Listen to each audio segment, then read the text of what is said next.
Bom, pessoal, para dar continuidade aí nos sistemas de economia de vapor em evaporadores, nós vamos falar então agora sobre os sistemas de múltiplos estágios, né? Um pouquinho sobre os fundamentos dele, visto que a parte inicial aí a gente já viu lá na teoria, tá? Então aqui eu tenho um desenho, né? Um desenho do que seriam esses sistemas, né? Eu vou deixar sem a corrente de alimentação para facilitar aqui o entendimento, tá? Simplesmente as correntes de aquecimento para que a gente faça aqui a análise desse sistema, tá? Então, como é que funciona? Aqui nós temos três evaporadores, né? E por questão de,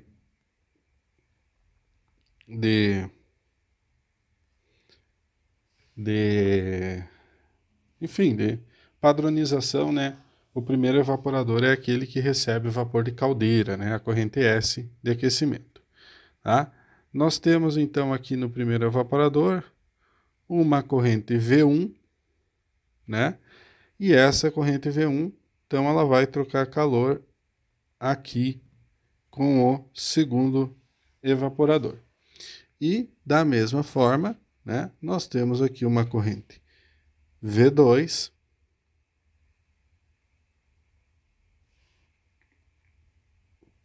né? Que vai trocar calor no terceiro evaporador. E uma corrente V3. Lembrando, né, que para que isso funcione adequadamente, né, a T1, a temperatura aqui no primeiro evaporador, tem que ser maior do que a T2 e tem que ser maior do que a T3. Por consequência, né, a pressão aqui no sistema, né, a pressão desse sistema de operação também vai ser maior, tá? Nós vamos colocar aqui uma determinada pressão fazer um vácuo, né? Onde nós vamos chamar aqui de a pressão de operação do terceiro estágio aqui, né? Normalmente é uma pressão que é definida lá no projeto, um vácuo aqui no primeiro estágio, né?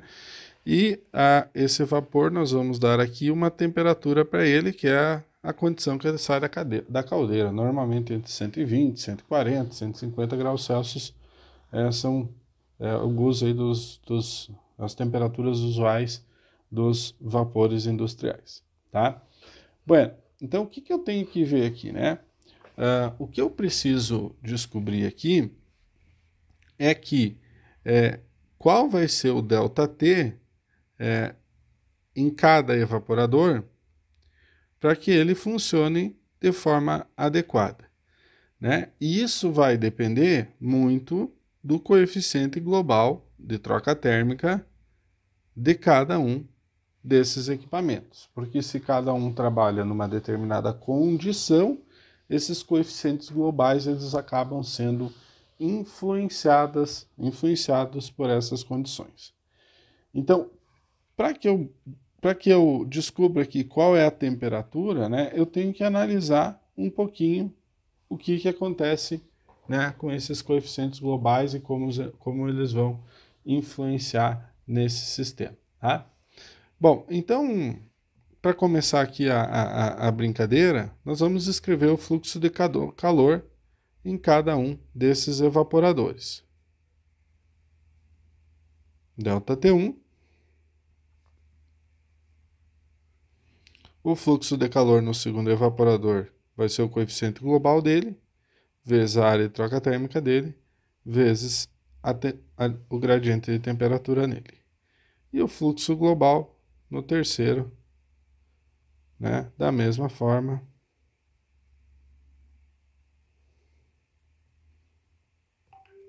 Né, vai ser essa soma aqui, esse produto aqui do coeficiente global vezes a área, vezes o, o, o coeficiente de calor, vezes o ΔT. Bom, uma primeira consideração que nós temos que fazer aqui nesse sistema, tá? Para chegar a esses gradientes de temperatura, tá? é que os fluxos de calor, né, em cada um dos estágios, eles são constantes, tá? E por que que isso é razoável, tá? O livro coloca esse termo, é razoável essa consideração, né? Ela é razoável porque se a gente imaginar que esse vapor de aquecimento, né, que entra no evaporador, provoca uma evaporação que vai aqui para o segundo evaporador trocar calor, a quantidade de calor que sai nesse produto evaporado é muito semelhante à quantidade de calor que esse vapor de aquecimento transferiu. E assim por diante nos outros evaporadores. A diferença aqui vai estar onde? Vai estar na alimentação. Se eu tiver que usar calor sensível nesse primeiro evaporador, né, para aquecer a alimentação, então eu vou ter um consumo de vapor um pouco maior nesse primeiro evaporador. Porém, isso é uma correção que depois, lá no balanço de energia dos evaporadores de múltiplos efeitos, a gente acaba fazendo apenas nesse único efeito. Tá? Então, é razoável que a quantidade de calor latente transferida seja igual. Tá? Então, essa é uma consideração. Tá? Então, eu posso escrever, a partir dessa igualdade, né, eu posso escrever, então, que, né, o coeficiente global 1 vezes a área de troca térmica 1 vezes o ΔT1 é igual ao coeficiente global 2 vezes a área de troca térmica 2 vezes o ΔT2, e assim por diante, tá? Então, isso é razoável eu escrever dessa forma. Outra consideração muito pertinente nos evaporadores de múltiplos estágios é que a área dos trocadores de calor sejam a mesma, tá? Por que que isso é pertinente? Ela é pertinente porque não existe razão, né? Não existe uma razão para que o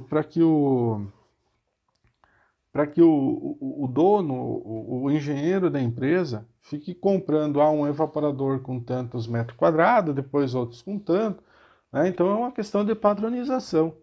Então isso não é uma exigência, né? Mas é razoável dizer que elas são as mesmas. Então dessa forma eu posso escrever como o fluxo de calor por unidade de área como sendo uma constante, tá?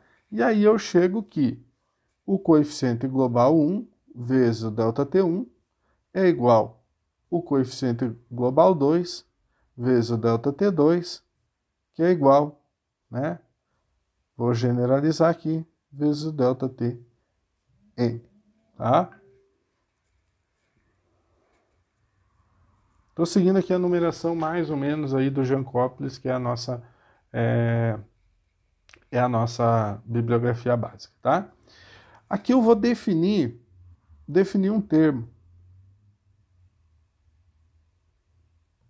tá? Então eu vou definir aqui um termo.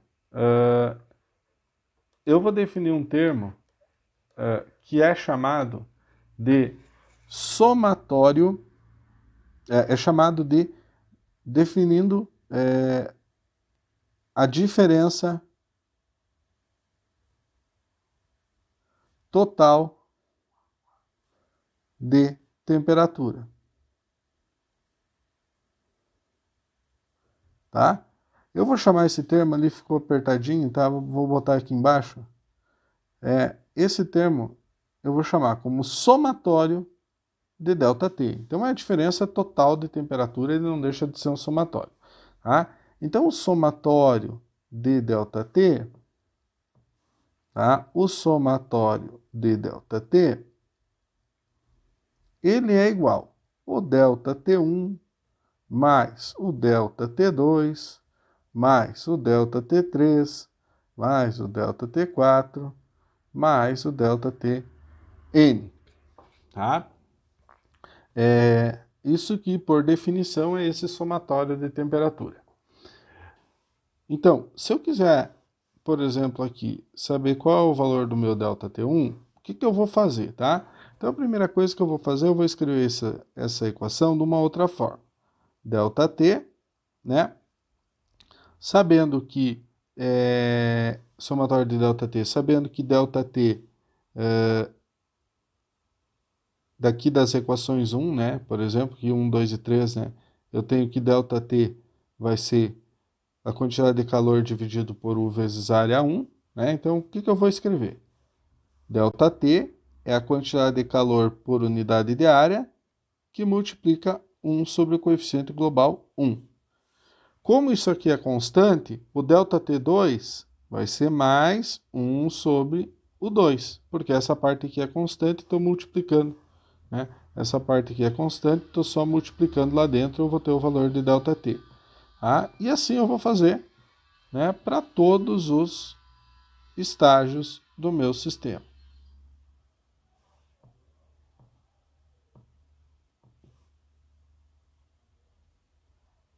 Tá? Bom, vou pegar essa equação aqui e vou passar, essa parte da equação, eu vou passar dividindo para o outro lado. E vou já rearranjar aqui. Então, a quantidade de calor por unidade de área vai ser igual o somatório das diferenças de temperatura dividido por 1 sobre o 1, mais 1 sobre o coeficiente global do segundo estágio, mais 1 sobre o coeficiente global do enésimo estágio aqui. Tá?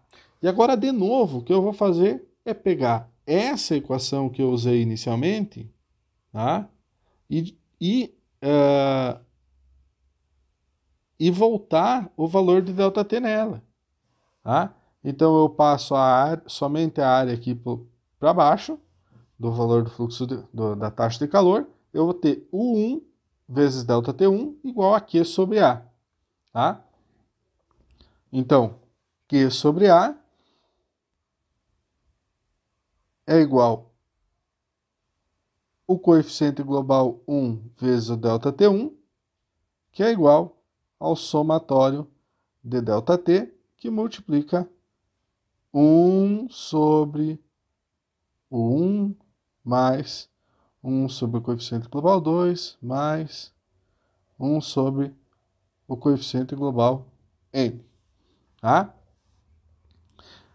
E aí vejam que quando eu faço isso, eu tenho o valor de ΔT1 que eu posso explicitar nessa equação.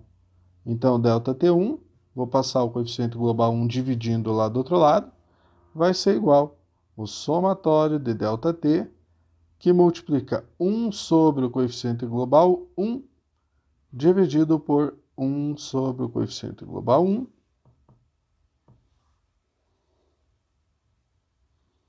mais 1 sobre o coeficiente global 2, mais 1 sobre o coeficiente global N.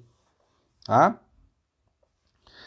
Se eu fizer de forma similar essa modificação aqui, por exemplo, aqui, quando eu fiz essa alteração aqui, eu poderia escrever o 2 ΔT2 e isolar ΔT2. E aí aqui eu teria o coeficiente global 2 nessa parte da equação. Então, eu posso fazer de forma similar para os N efeitos do meu sistema. Tá? Vai ser sempre o somatório do ΔT, a diferença total de temperatura, que multiplica 1 sobre o coeficiente global desse enésimo efeito, vamos chamar ele assim, né? Dividido por 1 sobre o coeficiente global 1, mais 1 sobre o coeficiente global 2, mais 1 sobre o coeficiente global N. Tá? Essa equação está descrita lá com o número 6 do livro. Tá? Então, a partir dessa equação, eu consigo calcular o coeficiente a diferença de temperatura em qualquer efeito. Eu ainda posso generalizar ela um pouquinho mais, só para ficar mais fácil aqui de representar ela, né?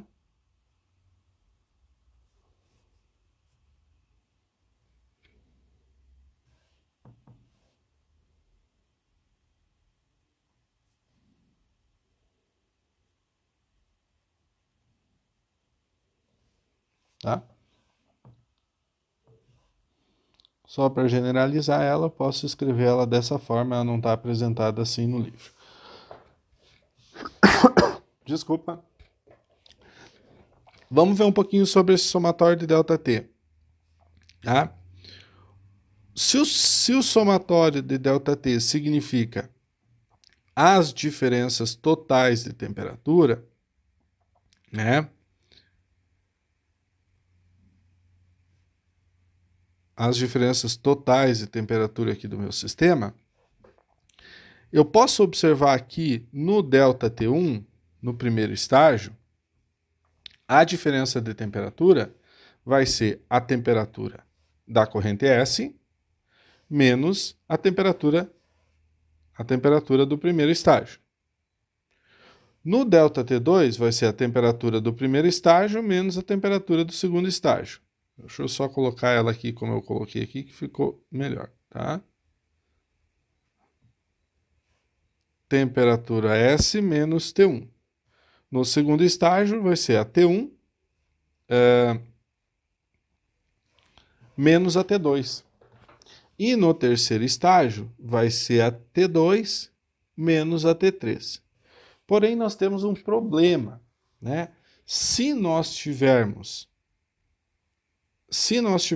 elevação de ponto de ebulição, né?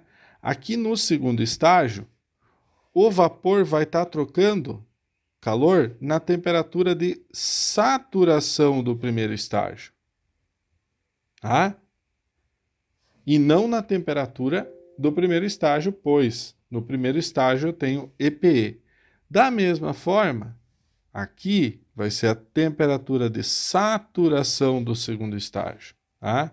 E não a temperatura do terceiro estágio, porque o vapor troca calor ao condensar, e ele vai condensar na temperatura de saturação e não na temperatura de ebulição, tá? Ou seja, aqui eu perco o EPE de ΔT, aqui eu perco o EPE de ΔT. Então, se eu quiser saber qual a diferença de temperatura de todos, a diferença total de temperatura aqui, eu vou fazer o seguinte, tá? Vai ser a temperatura da corrente S menos a temperatura de saturação do estágio N menos o somatório das elevações de ponto de ebulição. E essa também é uma equação que não está bem definida ali no Jankopoulos, tá? Ele não leva em consideração as EPEs e depois do problema ele acaba introduzindo as EPEs. Um problema que, inclusive, nós vamos avaliar junto. Bom, sabendo então a diferença total de temperatura e sabendo os gradientes de temperatura em cada um dos estágios, a partir dos coeficientes globais de cada um dos estágios, a gente consegue fazer o dimensionamento de área do trocador de calor.